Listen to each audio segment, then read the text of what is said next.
Berlin, New Hampshire. About 22 miles past Mount Washington, located in Coos County. A once largely populated city ran by the renowned paper mill back then, now a quiet, more desolate area with a bit of an economic struggle. The beauty of the surroundings remains around the city, but the closing of the mill left businesses to struggle to survive. Though business is difficult in the area, there is one specific store that made it through the hard times.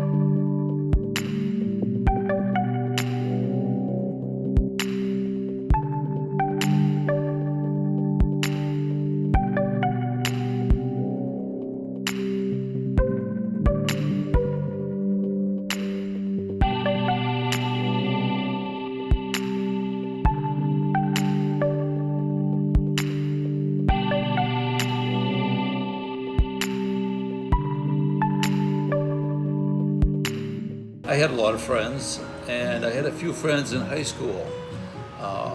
Roger Dhboule, Brad Atwood, and Paul Boule, among many, dhboule.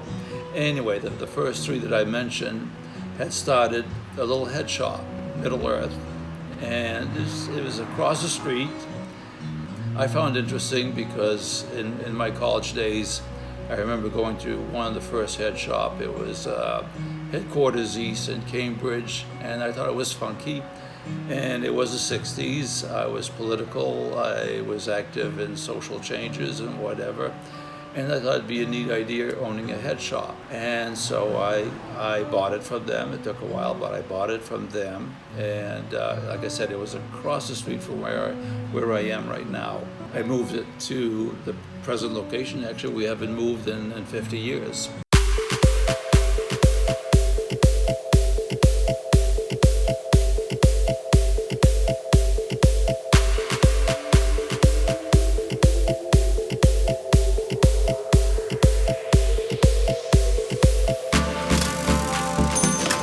It started in the 60s.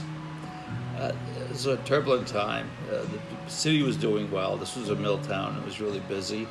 I was a process engineer for Brown Company, and I was very active in trying to legalize marijuana. And I have to admit at this point that it was the 60s, so there's some missing parts there. That there's a thing that where people have always said that if you remember the 60s, you weren't there. Well, I was, both feet.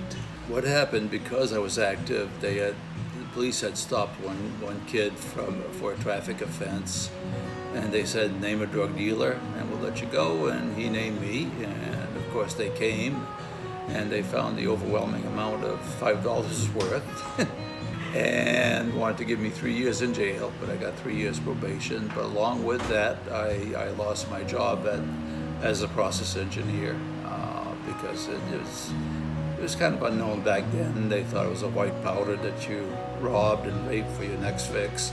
So it was a different time.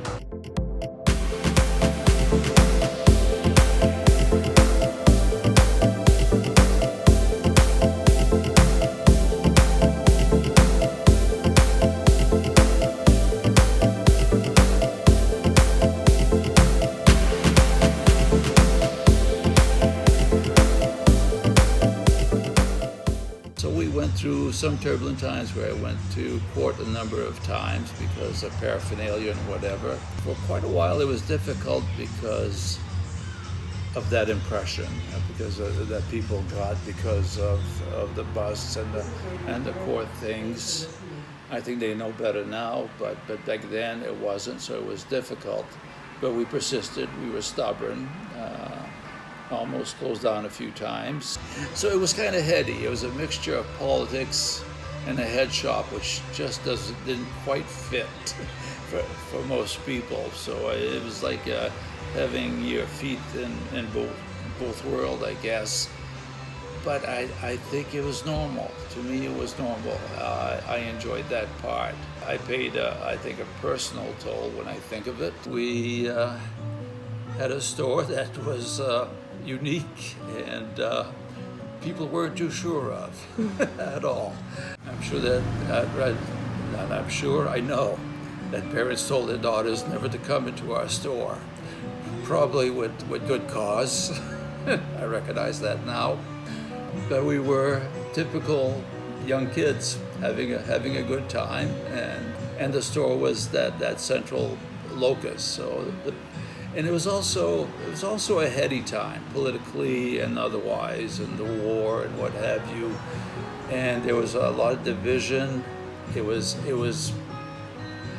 bad, but it was good. There was a lot of hope. What I wanted was a store. I wanted a store that had all kinds of different stuff. I didn't want it to be just for my little clique or my group of people. I wanted it to be for everybody, so that I would have something for the banker, for the nun, for you name it. I wanted a whole blend, so people would have to rub elbows and realize that they weren't dangerous and they weren't terrible and what have you. The impressions that people get when somebody's different. And at that time, it was really divisive, very much like we are today, very divided. That's what I wanted to do. I wanted to have a store for everybody, and I wanted everybody to kind of get along. It was kind of a social engineering, I guess, is what it was.